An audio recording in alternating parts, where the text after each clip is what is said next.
Usually, itong basic na to is kadalasan nilalagpasan ng mga newbie kasi gusto nila maka-entry agad sa exchanger.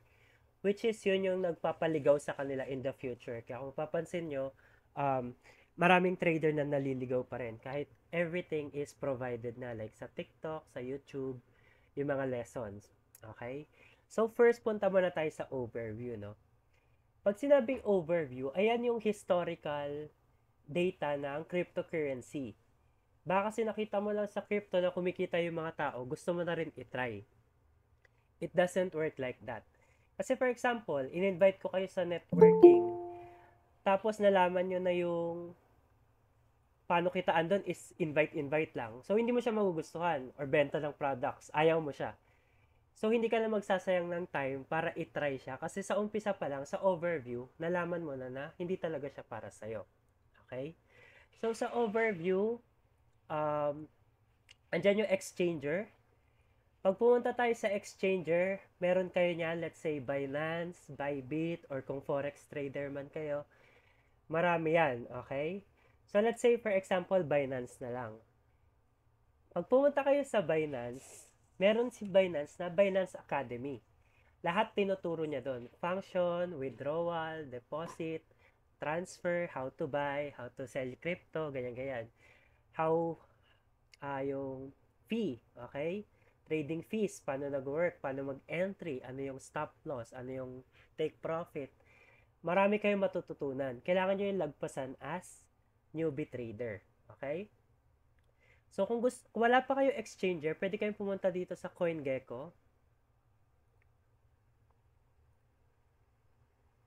Okay, yan. Exchange.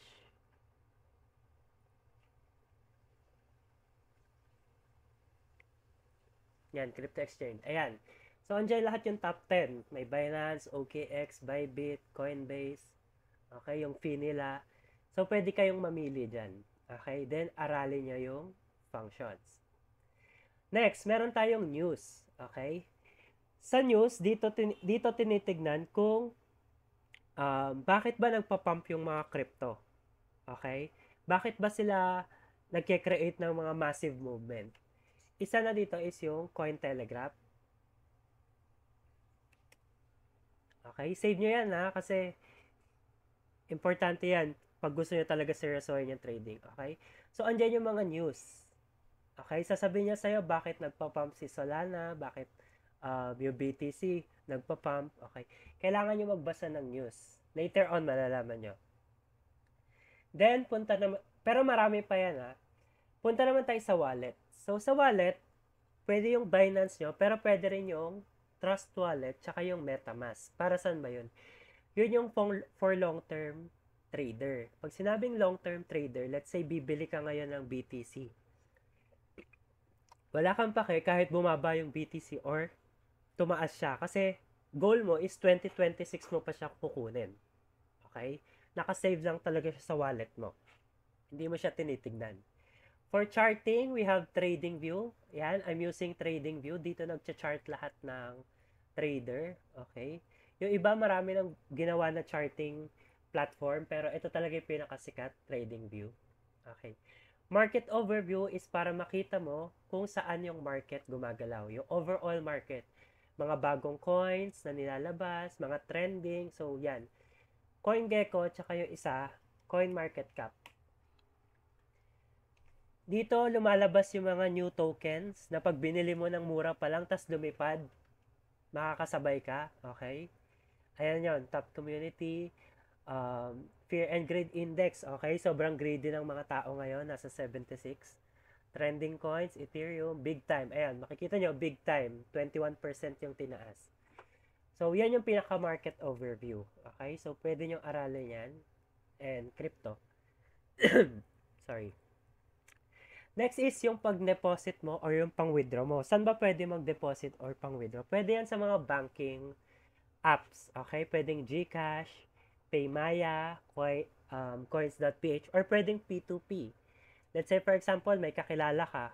Pwedeng isasend mo na lang sa GCash niya, tapos isasend niya sa'yo via Binance. Okay? Then, community. Sobrang dami yan sa Facebook, Discord. Messenger, Telegram, TikTok. Pwedeng-pwede nyo yan i-utilize. Maraming lesson dyan, free lesson na materials na pwede nyong pasukin. Okay? So, lahat ng resources binigay na sa inyo. Okay? Then, another thing is pwede na lang kayo magtanong-tanong sa coaches kung may question kayo.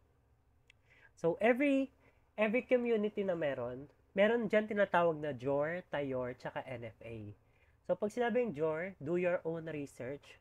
TAYOR, trade at your own risk. Tapos yung NFA, not financial advice. Okay? Kasi dito sa trading, this is more on personal. Pag sinabi kong bumili kayo ng Dogecoin kasi lilipad siya next year, hindi nyo pwede yun i-take as it is. Kailangan nyo i-research yung Dogecoin. Bakit siya lilipad? Okay? So, yon. For basic lang yun hindi na tayo go sa history kasi dito tayo sa trading. Nagigets ba? Pag may tanong, i-PM nyo lang dyan Okay? So, punta na tayo sa categories of a trader. First thing and first na kailangan yung malaman is anong klaseng trader ka. Okay? Nadi-divide to sa 4. Number 1 is scalper. Number 2, day trader. Number 3, swing trader. Number 4, position trader.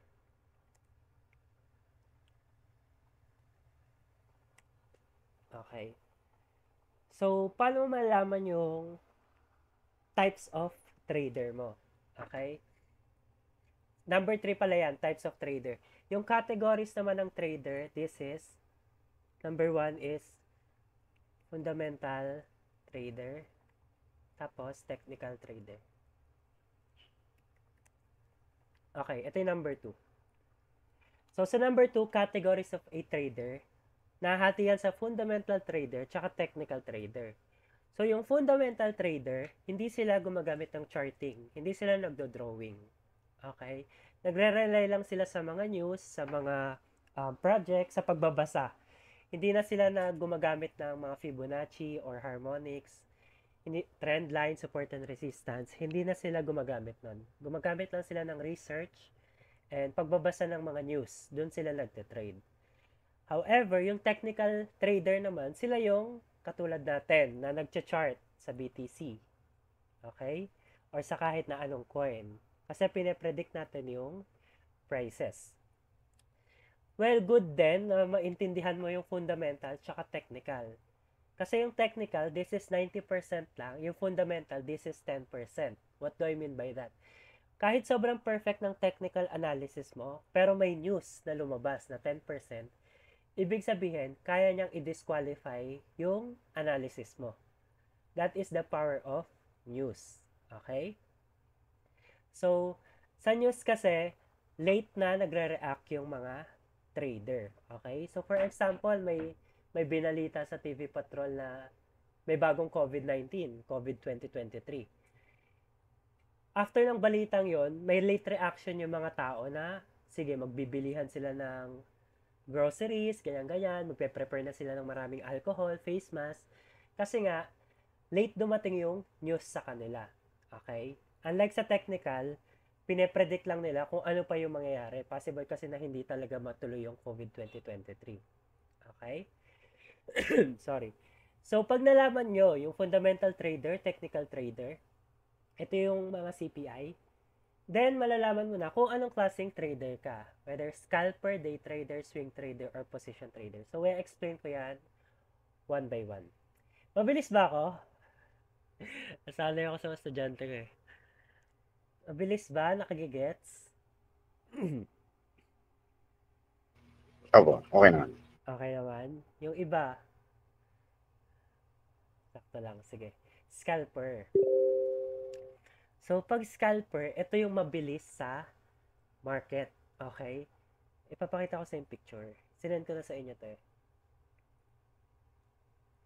Okay. Ito yung picture ng scalper. So, yung scalping kasi, from the word itself, scalping, nag-i-scalp ka sa market. Ginagatasan mo siya ng ginagatasan. Pero it doesn't mean na panalo ka palagi dito. Pwede ka magkaroon ng sunod-sunod dito na 5 talo or 10. Ang importante sa scalper is makadami ka ng trades. Okay? So, let's say ganito yan.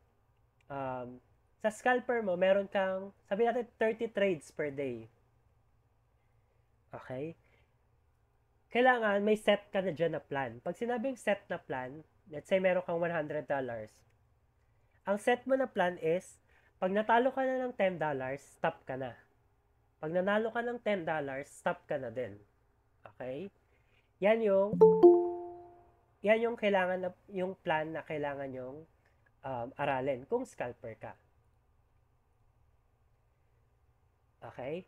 So, hindi yan yung magte-trade ka hanggang masiro yung $100 mo. May specific target yan based on your plan. So, let's say 30 trades. Then, malay mo, 20 trades pa lang, nakuha mo na yung quota mo na $10. So, stop ka na. Bukas na ulit. Okay? Yan yung scalper. The more yung trades na ginagawa mo. Okay? Pero sa scalper kasi, kailangan na matinding emotion kasi kung mapapansin mo, pwede ka magkaroon ng talo dyan na 7 to 10 sunod-sunod. Papakita ko sa inyo. Ito, tinry ko to nung March, machine gun trading. Hindi kasi ako scalper trader.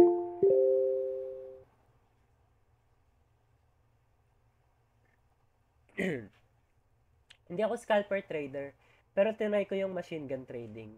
Okay? So, ito yung result ng machine gun trading. Sunod-sunod yung losses niya. Okay? Pag hindi mo kinaya yan, possible kang mag-revenge trade or possible kang mawala ng pag-asa kung mananalo ka pa ba. Okay? That's $19. Saglit lang yan. Makikita nyo buong March to. That's machine gun trading. Okay? Kung manalo, matalo, okay lang yan. At the end of the day, doon mo malalaman kung panalo ka talaga. So, yun yung scalper. Kailangan matibay yung loob mo. Kung hindi mo naman kaya yung risk ng pagiging scalper kasi nga marami siyang losses, pwede kang pumasok sa day trader. Pag sinabing day trader, sila yung mga trader na nagte-trade lang ng mga 5. Okay? 5 trades a day. 5 to 7, 5 to 8. Depende sa kanya. So, ayan yon yung oras nila. Okay? Later, malalaman nyo yung oras ng trader. Then, pag sinabi swing trader, sila yung mga nag-aantay ng weekly or daily, tapos 2 months. Okay? Sila yon. Yan yung oras nila. 1 day to 4 hours. Okay? Ito yung may mga work na nagsiset up lang sila ng morning, tapos busy na sila the whole day, tapos tinitignan na lang nila at the end of the day. So, position trader, ito naman yung 1 day to 1 week to 1 year. Okay? Naka-position lang yung trade nila. So, ngayon, kayo makakaalam kung anong klaseng trader kayo. Depende sa risk appetite, sa business mo, kung may trabaho ka, kung may sideline ka. Kasi kung yung madedevelop mo na scalper or trader, is hindi mo yan pwede i-apply. Parang ako, swing trader ako. Matagal yung inaantay kong position. Umaabot, pinakamatagal ko 2 months. Kung papasok ako sa scalper, sunod-sunod yung talo ko, yan. Kasi hindi ako sanay sa scalper. Although marunong ako mag-scalp. Pero hindi ko kaya mag-scalp kasi nga, inaantay ko agad yung take profit. TP kasi ng TP dito sa scalper parang si Shari Rose. Pero sa day trader kasi, or swing trader, umaabot to ng 2 weeks to 1 month to 2 months. Kailangan mong antayin yung patience. Okay? So, kung wala kang patience na ganun, pumasok ka sa day trader or sa scalper. Okay? Yan yung types of trader. Ngayon, may style consideration. Paano yung malalaman kung anong types kayo ng trader? Okay. Number 1 is this risk tolerance. Okay? Patience, discipline, experience, saka lifestyle. So, punta muna tayo sa risk tolerance. Gaya ng sinabi ko, sa risk tolerance ng scalper, hindi ka pwedeng mag-scalp na sobrang takot ka sa risk. Okay? Kailangan matibay yung puso mo dito kasi pwede kang masunod-sunod na talo Pero tama pa rin yung mindset mo. Yung patience naman, for example, sabi mo swing trader ka. Nag-trade ka ng $50. Tapos, ang plano mo is, after 2 weeks, aabot siya ng $500. What if kinabukasan $200 na siya? May patience ka ba na kunin na yon kasi profit na yon, or antayin mo pa yung 2 weeks for $500? So, wala namang masama doon kung inantay mo yung 500 or kinuha mo yung 200 kasi profit pa rin naman yon. Pero ang difference lang is yung patience. Ibig sabihin, hindi mo pinanindigan na swing trader ka. 2 days pa lang kinuha mo na, so possible na nasa day trader ka. Discipline, same thing. Nag-aaral ka ba ng detail? Okay. Sinusunod mo ba yung plan? Experience, okay? As you go along sa trading, yung iba sa inyo may experience na sa scalping, day trader, swing trader, position trader. Malalaman nyo kung saan talaga kayo pasok. Okay? Baka pinipilit mo scalper ka lang pero hindi ka profitable dyan. Day trader ka pala. Okay? So, lifestyle, yan. Kung busy ka or kung may sideline ka, pwede mo yon gawin. Kaya by knowing this, malalaman nyo na hindi nyo dapat tinatanong kung anong time frame best mag-trade. Okay? By knowing this, anong klaseng trader ka? Kasi kaya lang yun tinatanong kasi pag sinabi kong best time frame to trade is 15 minutes, halos lahat kayo magka-trade sa 15 minutes. Pero yung iba sa inyo, hindi naman talaga swak sa 15 minutes. So, nagigets? So, kayo makakaalam yan based dito sa tatlong to. Categories of a trader, types of trader, and style consideration. Okay? Once nalaman nyo na yung types of trader, alam nyo na kung saan kayo category, then you will be able to know your time frame. Ito yung pinaka-importante sa trader, time frame. So, yung iba, nag-i-specialize lang talaga dito sa 15 minutes. So, kung may iba kayong napapanood na SMC, malalaman nyo yung discipline nila na nagte-trade lang ako Wednesday, London session, 4 p.m., mga ganon. Doon na sila nagte-trade, 15 minutes. Strict lang sila sa ganon. Bakit? Kasi doon lang nila nakikita na possible silang mag-profit. Okay? Or possible silang makakuha ng advantage sa market. Kasi ano ba yun? Papin po yung style consideration. Sige, later. Teka, paubo muna. Okay. So, yan. Thank you sa nagpina. So, know your time frame. Bakit kailangan alam mo yung time frame mo? So, focus mo. Ilagay nyo nga kung anong klaseng trader kayo. Yung mga dati, yung previous trader nyo. Sige, lagay nyo dito. Pipili lang ako. Kung anong klaseng trader ka.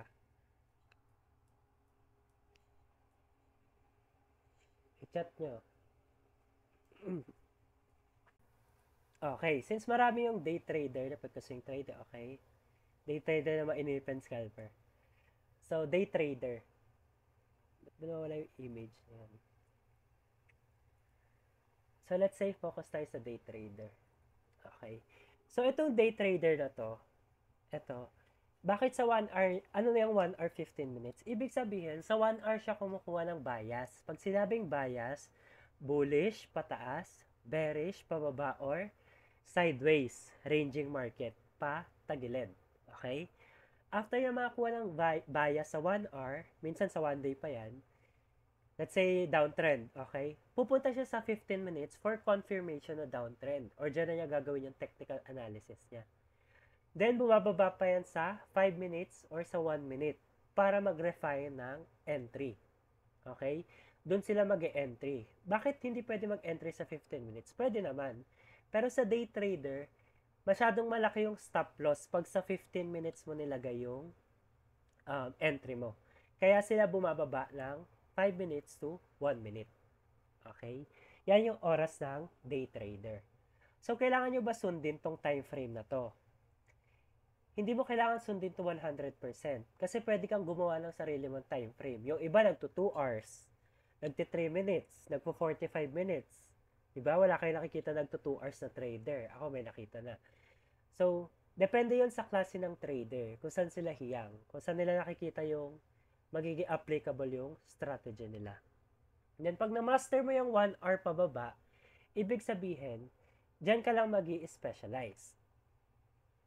Next, base po coach dun sa style consideration sa day trade ako belong. Pero yung pag-TA ko is pasok for swing.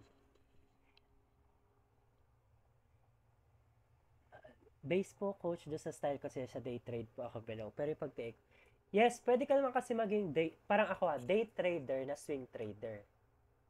Okay? Pasok talaga yung TA mo sa swing. Pero sa day trader, makaka-capture mo na siya. Okay? Pwede yun ipag-mix-mix. Pwede makuha nyo yung lahat. Depende talaga sa inyo. Next is, know your time frame. Then, make a personal plan. Ano ba yung personal plan? Pag sinabi yung personal plan, this is personal. This is based on your personality. So, pag sinabing based on your personality, hanggang ilang percentage kaya mong matalo sa trade mo? Hanggang ilan kaya mong trades? Okay? Tuwing kailan ka lang magte-trade? Anong pinaka-favorite mo na pair? O, sasabihin mo sa BTC ka lang tsaka sa ETH magte-trade. O, magti-TA ka ng 5 p.m. lang. Matatalo ka lang ng $10 a day. Yun yung personal plan. Bukod sa personal plan, kasama dyan yung study habits. Pag sinabing study habits, kailangan everyday may natututunan kang bago. Hindi ka lang trade ng trade kasi hindi ka mag-i-improve as a trader. So, biruin nyo one topic a day. Let's say, for example, one topic a day. Order block, imbalance, SNR, SMC tuloy. SND, supply and demand. Tapos, liquidity. So, isipin mo kung everyday, in-schedule mo to sa order block. Today ka lang mag-aaral ng order block. Lahat ng klase order block, aaralin mo today. Bukas, hindi mo na itatanong kung ano yung order block. Kasi na-maximize mo na siya today. It doesn't matter kung 1 hour ka lang nag-aaral, 2 hours. Okay, nag-i-study ako dati 7 hours a day. Tapos, iba pa yung oras ko sa charting. Diba? Last time, tinuro ko sa inyo yung session namin sa coach ko. 8 hours kami nagse-session. Nag-lunch ka na, nag-CR ka na. Doon ka pa nag-dinner, nag-merienda ka pa. So, 8 hours kami nagtuturuan. So, yan. Order block, imbalance. Kaya nyo yan aralin ng 1 day. Focus lang kayo dyan sa order block. So, next. Make a personal plan. Depende sa'yo yan. Para saan ba tong plan mo, okay? Itong plan mo kasi, or yung motivation, or bakit mo gusto maging trader, is because may experience nyo to as you go along. Possible kasi na sa trade mo, pwedeng $20 mo, umabot ka ng, sabihin natin, $1,000. Wow, in 1 month. Possible yan, ah. Tapos, after 2 weeks lang, after 1 week, na-zero agad yung $1,000 mo. So, depressed ka, tapos malungkot, down na down ka. Pupunta ka dun sa plan mo.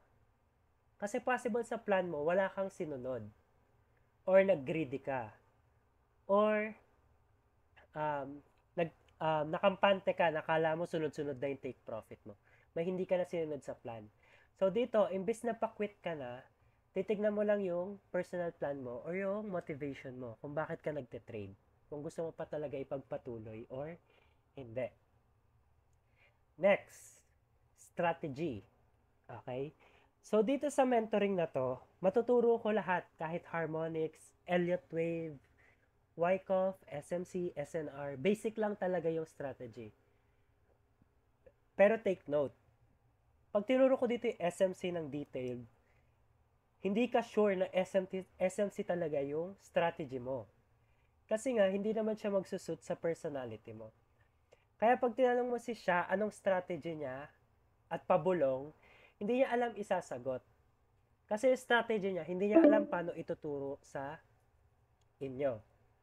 Okay? Aalisin niya na sa mindset niyo yung pagtatanong ng anong klaseng strategy yan, anong time frame, ganon. Kasi bakit? Pag sinabi ni siya na price action is the best strategy, aaralin mo ngayon price action. Then, tinuturuan ko kayo ngayon, tapos nakita nyo maganda yung strategy ng SMC. Then, mag-aaral na naman kayo ng SMC. Then, may napanood kayo sa TikTok na nagsusupport and resistance, sobrang effective. Then, mag-aaral na naman kayo ng support and resistance. At the ending, 1 month, 2 month, 3 months, ligaw pa rin kayo, wala pa kayo natapos na topic or strategy talaga. Okay? So, saan ba nagmimula yung strategy? Nagmumula yan sa consistent nyo na pag-aaral and discipline. Kayo mismo makakaalam kung anong strategy na magsusuit sa personality mo. Itong strategy na mabibuild mo personally is sobrang strong na kahit sino magpakita sa'yo ng 100% win rate is hindi mo pagpapalit yung strategy mo kasi alam na alam mo yan from the very basic. Para yung recipe, kahit sino mang gaya sa'yo na recipe, ikaw, alam na alam mo kung saan nagmula yung recipe na yon. Okay? Kasi ikaw gumawa. So, question. Sige, baka may tanong kayo. Huwag kayo mahiya, hindi naman kayo magkakilala dyan eh. Ako nga, hindi nahiya eh. So, yun, baka may iba pa kayong question related dito. Iba pa kayong question related dito sa topic. Okay? So, more on basic lang talaga to. Pero itong basic na to, I think 3 weeks to 1 month ko tong inaral. Like yan. Posible naman malaman mo yung sarili mo sa ganun lang kabilis. So, wala kayong question? Tutuloy ko to. Ako po, merong question. Sige, go. Kaiisip. Paano nyo po na-determine yung pinaka-effective na strategy sa inyo? Parang may mga iba't ibang strategies ba muna kayong na-try bago nyo nahanap yung nag-swak sa inyo, or nag-focus lang talaga kayo first sa isang strategy then tuloy-tuloy lang? Okay. So, first strategy, syempre, ulaan nyo. Ano yung unang strategy na malalaman nyo? Yung pinaka-basic. Type nyo dyan. SNR, good. So, SNR yung una ko natutunan. Okay? Tapos yung SNR, dahil sa sobrang basic niya, akala ko hindi na siya ganun ka-effective. Then, pumalo ako sa Elliott Wave, then SMC. Ang mali ko sa SNR, hindi ko siya binabacktest. Kaya siya nandito sa number 8, backtest and front test. Ibig sabihin ng backtest and front test, tinry mo lang yung SNR ng 10 times, tapos hindi siya effective sa'yo, natalo ka ng 10 times, doesn't mean na hindi na siya effective. Okay? Kasi ibig sabihin, yung SNR na nalaman ko dati is hilaw pa. Okay? Kailangan ko siya i-improve over the time. So ngayon, napunta na ako sa iba't ibang strategy na katulad ng sinabi ko sa inyo, is puro hilaw. Ngayon, nabasa ko yung trading in the zone, then in-apply ko siya sa SNR. Iba na ako mag-SNR ngayon. Like, SNR yung pinaka, sobrang clear na makikita mo yung rejection ng price. At saka yung declines niya, at saka yung strength ng market. Okay? So, if yung strategy, hindi siya nag-work, baka lang hindi mo pa nakuha yung pinaka-best version niya, yung best level niya. Hindi mo pa siya na-improve to the highest level. Okay? So, yes, dumaan din ako sa SNR. Paano ko nalaman? Iniwan ko yung SNR, tapos nag-SMC ako, na full package na siya. What I mean full package is, kompleto na yung learnings ko sa SNR. Na pa level 1, level 2, level 3, level 4, level 5. And maybe someday, mag-improve pa yon along the way. Okay? Iko-connect mo lang siya. Then, nag-try na rin ako ng ibang strategy like SMC. Inaral ko siya for understanding naman, for more insight. Okay? Kasi sa SNR, may iba siyang target. Sa SMC, may iba rin siya target, like liquidity. Okay? So, ganun po yon. If hindi nag-work yung strategy, baka hindi mo pa lang siya na-i-improve to the highest level. So, gets po? I see. Follow-up question lang po. So, mas maganda po ba halimbawa kapag yung na-mention nyo kanina, pag nag-focus sa isang strategy like SNR, kailangan i-maximize muna lahat bago mag-try ng ibang strategy? Yes, para mag-focus talaga kayo sa kumbaga sa topic, mag-focus lang kayo sa one topic or SNR. Kung kasi sobrang lawak ng isang support and resistance. As in, sobrang dami niyang Bukod pa dun sa lesson niya, pwede kayong kumuha ng insight sa SNR ko, SNR ng ibang coaches, SNR sa mga YouTube. Then, pag nag-accumulate yon, tsaka niyo siya i-apply for backtesting. Once na ripe na yung lesson nyo. Then, dun nyo malalaman if okay ba yung SNR or hindi. Kasi pwedeng profitable ka sa SNR, pero hindi mo siya gusto. Yun. May follow-up question po ulit. Bale, pag halimbawa nag-focus po, halimbawa kami sa SNR, mga ilang weeks or months po yung kailangan dapat naming i-google. Halimbawa, full time namin siya bago kami mag-try ng ibang strategy. Kasi parang, na-mention nyo kanina, sa dami ng iba't ibang strategies, parang Nakakaligaw. nakakaligaw kung ano yung talagang magsoswak sa amin. Halimbawa, pag medyo matagal na kami sa SNR, mga gaano katagal po yung dapat naming i-google na time frame na aralin yung ganong strategy? Actually, yung pag-aaral po, it depends po talaga sa kung anong kaya nyong ibigay sa study habits. Let's say, for example, sa akin ito, SNR, yan, unang-una SNR. 5 videos yan about SNR na pinanood ko. Bukod pa yan sa 5, marami pa. Okay? Kaya ko to gawin ng 1 day. Then, iba-backtest ko ng another 1 day. Depende kung gaano talaga karami yung effort or yung time na kaya nyo i-google. Then, ito yung notes ko na sa gilid. Next, hindi naman ako natatalo sa SNR, pero gusto ko lang siya i-improve to supply and demand. Kasi pag natutunan ko to supply and demand, pwede ko silang ipag-combine ng SNR. Then, ICT, then nag-move ako sa SMC. So, depende talaga sa time na pwede nyong i-google. Kasi yung order block, pwede siya matutunan ng 1 day. Pwede siya matutunan ng 1 week. Okay? After siya matutunan ng 1 week, the next month, pwede mo siya balikan ulit for more insight. Ganun po. I see. Sige po. Thank you very much. Welcome. Paano nyo na-identify ang bias nyo sa isang coin without indicator? Okay. So, just like what I've said, dati sa indicator talaga ako nagbabias, especially moving average. Pero dahil sobrang dami ko ng confirmation paano magbigay ng bias sa trend, is tinitignan ko na lang siya via time frame and candlestick.